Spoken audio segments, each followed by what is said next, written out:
ભાવનગર શહેર જિલ્લામાંથી 600 થી વધુ હજ યાત્રાળુઓ હજ સમિતિ દ્વારા હજ યાત્રા પર જશે। આ યાત્રાળુઓ માટે સરટી હોસ્પિટલમાં રસીકરણ કેમ્પનું આયોજન કરવામાં આવ્યું હતું। આ કેમ્પમાં હજ યાત્રીઓને રસી આપવામાં આવી હતી। ગુજરાત રાજ્ય હજ સમિતિના સભ્ય નાહિનભાઈ કાઝી અને અન્ય અધિકારીઓએ શિબિરને સફળ બનાવવામાં મહત્વપૂર્ણ ભૂમિકા ભજવી હતી।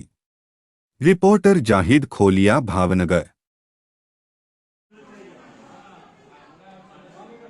આપણા સાઉદી અરબની અંદર આવેલા મક્કા અને મદીના શરીફમાં દર ઇસ્લામી હજ મહિનાની અંદર હાજી સાહેબો હજ યાત્રાએ જાય છે। હજ યાત્રા જતા પહેલા જે રસીકરણ કરવામાં આવે છે તેની વિગત અને આ વખતે કેટલા હાજીઓ જશે તેની વિગત આપણા નાઈનભાઈ આપશે।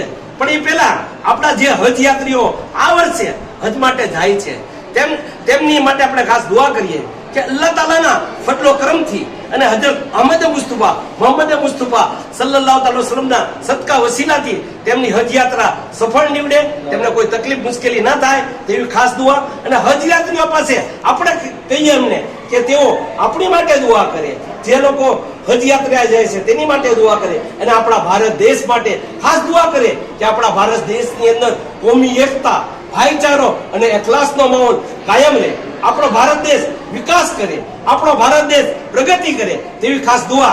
અત્યારે આપણી વચ્ચે ગુજરાત રાજ્ય હજ કમિટીના ડાયરેક્ટર નાહિનભાઈ કાઝી પણ અત્યારે આપણી વચ્ચે ઉપસ્થિત છે।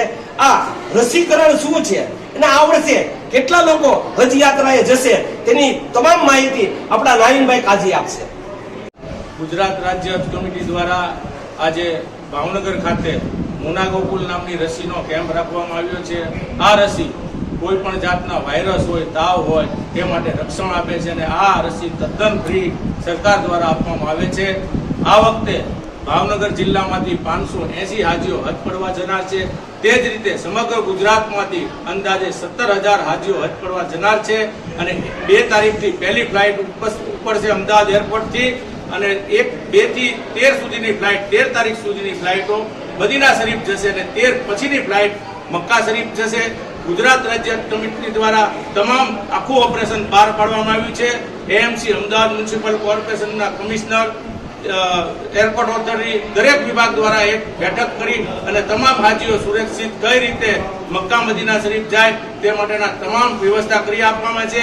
હું આ તકે ભારતીય જનતા પાર્ટીની સરકારનો આભાર માનું છું, વડાપ્રધાન નરેન્દ્રભાઈ મોદી સાહેબનો આભાર માનું છું, ગુજરાતના મુખ્યમંત્રી ભૂપેન્દ્રભાઈ પટેલનો આભાર માનું છું, પ્રદેશના સંગઠનના મંત્રી પ્રમુખ અને મંત્રી એવા CR પાટીલ સાહેબનો આભાર માનું છું, સંગઠનના મહામંત્રી રત્નાકરજીનો આભાર માનું છું। કારણ કે ગયા વર્ષ કરતા આ વખતે હાજીમાં લગભગ એક હાજીથી 8,000નો જેવો ઘટાડો કરી આપ્યો છે, એટલે કે 17,000 હાજી હજ પડવા જનાર હોય તો એક હાજીના 8,000 રૂપિયા એટલે કે 17,000 હાજીના અંદાજે કરોડો રૂપિયા સરકાર દ્વારા બચાવવામાં આવ્યા છે। સરકાર દ્વારા તમામ પ્રયાસો હાથ ધરવામાં આવ્યા છે અને દરેક હાજીઓ હેમખેમ રીતે પોતાના હજના અરકાન અદા કરીને પરત વતન ગુજરાત આવે તેવી તમામ વ્યવસ્થા સરકાર દ્વારા કરવામાં આવી છે।